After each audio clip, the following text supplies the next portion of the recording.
It's time to take a look at what's happening around Wyoming. I'm Wendy Corr, bringing you headlines from the Cowboy State Daily newsroom for Monday, April 15th. A Boston area woman who came to Wyoming to work on a ranch last May was kidnapped the day she got to the state.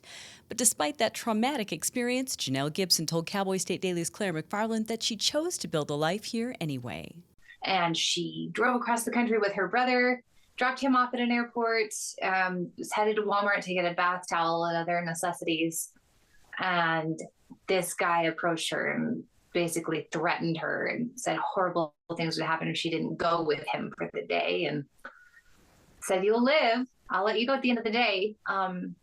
She managed to get away by only unlocking, she hit her key fob once, and she only unlocked the driver's side of her car and hopped in and sped away. And, cops looked at Walmart footage later on, and it showed that the guy was trying to get into her car as she took off. But what's remarkable, I think, about this story is that she went and talked to police, and then she went on and got her job and worked on a ranch outside of Buffalo like her plan was all along. So she didn't let this horrible first brush with the West poison her taste for it. Gibson is mostly recovered from the incident now, though she doesn't go places alone if she can help it. Her kidnapper pleaded guilty to felony charges on March 21st. Wyoming bees help pollinate massive almond groves in California, but while they're there, they're at risk of being stolen by bee rustlers.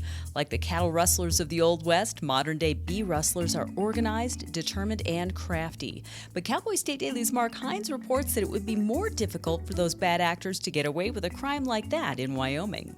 If we put our hives out on private land, we do politely ask the ranchers and farmers to please keep an eye on them, let them know if they see any strangers snooping around them.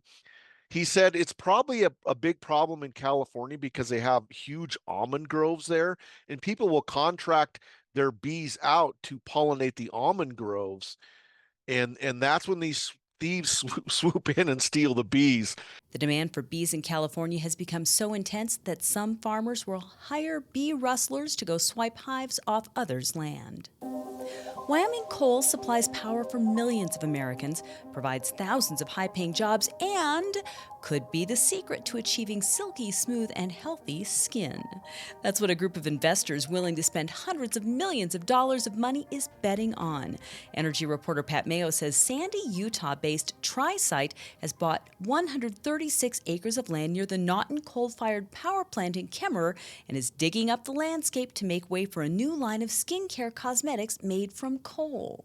And what it wants to do is take the coal that's coming out of that mine nearby, produces a lot of coal there. It's like 2 million tons a year. And it wants to take that coal and use some proprietary processes to turn it into a serum that they want to call it Heroes, that would be a skincare, and they market it anywhere in the country, basically.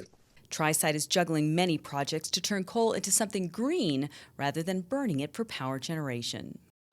Google Maps has a bad habit of sending travelers down closed roads in Wyoming. It's led to 28 search and rescues in Sweetwater County alone, leaving motorists stranded in below-freezing weather with 22-foot-high snowdrifts. But Cowboy State Daily's Renee Jean says WYDOT is trying to fix that particular problem. As we all know, Google Maps is not the best at directing motorists in the winter when I-80 is closed.